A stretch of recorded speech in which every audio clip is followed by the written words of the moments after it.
Bonjour et bienvenue sur Testcars pour l'essai aujourd'hui de la nouvelle Audi S5 dans sa version coupée. On s'attaque tout de suite au design.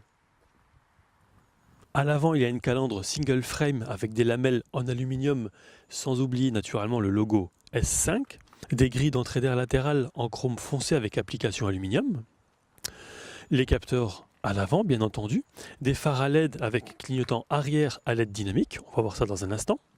On passe aux pneumatiques, 19 pouces, des jantes à 5 branches doubles. Vous voyez également légèrement à gauche le logo S5 sur les étriers de frein noirs. On poursuit avec des rétroviseurs extérieurs avec clignotant à LED intégré.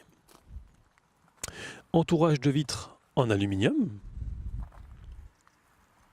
Pare-choc spécifique S qui lui procure un look dynamique et sportif. Vitre arrière surteintée. Ici, vous voyez une double sortie chromée à gauche et à droite.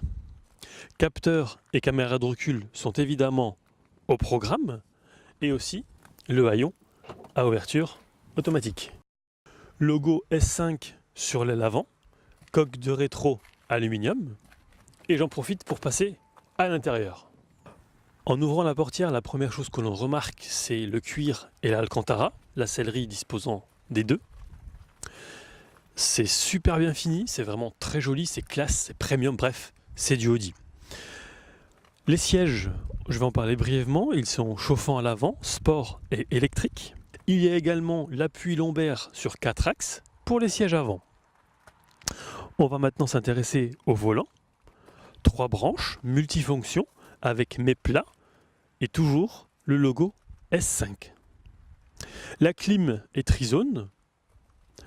Il y a l'accoudoir central, des applications décoratives en alu brossé mat. Vous remarquerez également le seuil de porte S.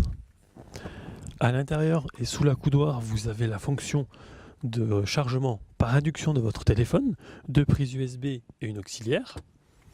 On va s'intéresser donc au système MMI. Donc tout ce qui est ici, ça va être l'affichage du GPS, du téléphone en Bluetooth par exemple, la radio, les médias. Donc moi j'ai écouté de la musique par exemple avec mon téléphone sur YouTube. Et franchement le son est nickel. C'est un son 3D signé Bang & Olufsen, 19 haut-parleurs et je crois de mémoire 775 watts. En fait c'est même pas immersif, c'est que ça vous enveloppe un régal. J'ai rarement eu une expérience sonore aussi agréable dans un véhicule. Le volant, j'en ai parlé. Par contre, les palettes, je vais faire le lien tout de suite avec le moteur, qui est un V6 3 litres TFSI qui développe 364 chevaux. Alors oui, c'est agréable, surtout sur les routes de campagne, parce que sinon sur autoroute, ça n'a pas grand intérêt. Il y a ici le Drive Select, qui va en fait vous permettre de choisir votre mode de conduite, qui s'affiche ici. Dynamique, individuel, donc individuel, on va pouvoir changer quelques paramètres, moteur, boîte, réglage de l'amortissement, le différentiel sportif, le son du moteur ou encore l'ACC. Automatique, confort ou efficiency sont les autres modes de conduite. Les palettes au volant, pour une fois, elles prennent vraiment tout leur sens, tout leur intérêt, pardon. Elles présentent un réel intérêt. J'ai essayé, c'est vraiment pas mal. Le petit volant est un régal sur route sinueuse. La voiture accroche le pavé grâce au châssis sport. Un bonheur. Au-dessus des inserts façon carbone, vous avez l'Audi Virtual Cockpit, donc devant vous tout est digital. Pardon. À gauche, vous sélectionnez par exemple les informations concernant la consommation, tout ce qui est ordinateur de bord, la lecture de la musique en cours en Bluetooth, le téléphone ou encore la navigation. Au milieu, donc, le contour et la vitesse. À droite, l'affichage de l'heure et de la date. Plus bas, vous avez le boost, qui est en fait la pression du turbo. Et des deux côtés, ici Et là, la température de l'huile et ce qu'il reste de carburant. À propos du carburant, et j'ai parlé tout à l'heure du moteur, il faut savoir qu'on peut descendre en dessous de 10 litres au 100 km en roulant normalement. Bon, évidemment, en mode dynamique sur des routes de campagne, c'est légèrement plus élevé. Profitons de la faible luminosité pour vous montrer un petit peu plus de choses. Donc, sélecteur de vitesse. Ici, vous avez une molette qui vous permet notamment de rentrer, comme chez d'autres marques, la destination simplement en écrivant les lettres. Je vais essayer de vous montrer brièvement. Où souhaitez-vous vous rendre? Allez, on va dire Luxembourg. Voilà. Luxembourg, Esch-sur-Alzette. L'itinéraire est en cours de calcul. Voilà. Ici, vu que mon caméraman est en train de geler sur place, j'ai mis les sièges chauffants sur 3 niveaux, la ventilation à 22. Et vous voyez, Rendez-vous sur la route indiquée. j'y vais.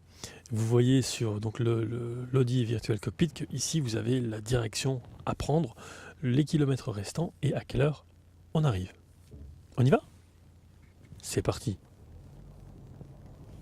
On passe à l'arrière.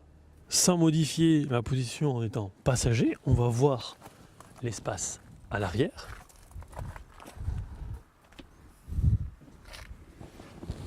L'accessibilité, ça va, c'est rapide. Bon, évidemment, on va pas voir grand chose, mais en fait, ouais, je m'attendais pas à ce que ça soit aussi spacieux. À l'arrière, il me reste ça au niveau des jambes, et ça, à peu près la même chose en fait au niveau de la tête. Alors, je vais vous montrer. Voilà. Rien à dire. Hein. Vous avez également la clim à l'arrière, un petit cendrier, un allume-cigare, un porte-gobelet juste ici, à l'aplomb de mon doigt. On va s'attacher. Alors oui, effectivement, par contre, au niveau luminosité et visibilité périphérique, c'est un coupé. À savoir que la S5 existe également en version fastback, donc 5 portes. Mais franchement, à l'arrière, rien à dire. Il y a la coudoir centrale ici. Encore un petit peu de place entre les deux places. À l'arrière, non, c'est top. Je vais vous parler du volume du coffre, mais juste avant, il faut savoir que le véhicule dispose d'un tracking, donc on peut le géolocaliser par satellite. 465 litres dans cette configuration coupée, avec les banquettes arrière rabattables de part et d'autre, et 480 litres pour la version fastback, ou 5 portes. L'Audi Active Line Assist, la recommandation de repos, le châssis sport S, la transmission intégrale, le blocage électronique du différentiel ou encore le contrôle électronique de stabilité font partie des équipements de sécurité de cette nouvelle Audi S5. Le 0 à 100 est expédié en 4 secondes 7. Tarif du véhicule 75 700 € de base, sans option. En résumé, je l'ai trouvé joli, très joli à regarder. Sportive, évidemment, c'est sa vocation. Peut-être un bémol, je dirais l'accessibilité, en fait, du fait que ça soit un coupé. Il faut parfois beaucoup de place pour sortir du véhicule ou pour en rentrer. Le freinage est bon, il y a de la place à l'intérieur, c'est confortable, très confortable même. Pour autant, ça reste type sport. Pas grand-chose d'autre à dire sur ce véhicule, si ce n'est que je remercie chaleureusement Clément d'Audi France pour le prêt du véhicule, qui fait suite à celui de l'Arteon. Merci à Arnaud pour ce dernier par ailleurs. Sans oublier CF Photographie pour les photos, Romain de Rive 54 et la commune d'Ussinigot-Branche qui nous a permis de tourner malgré le temps pourri. On se retrouve très vite pour un prochain essai. À bientôt.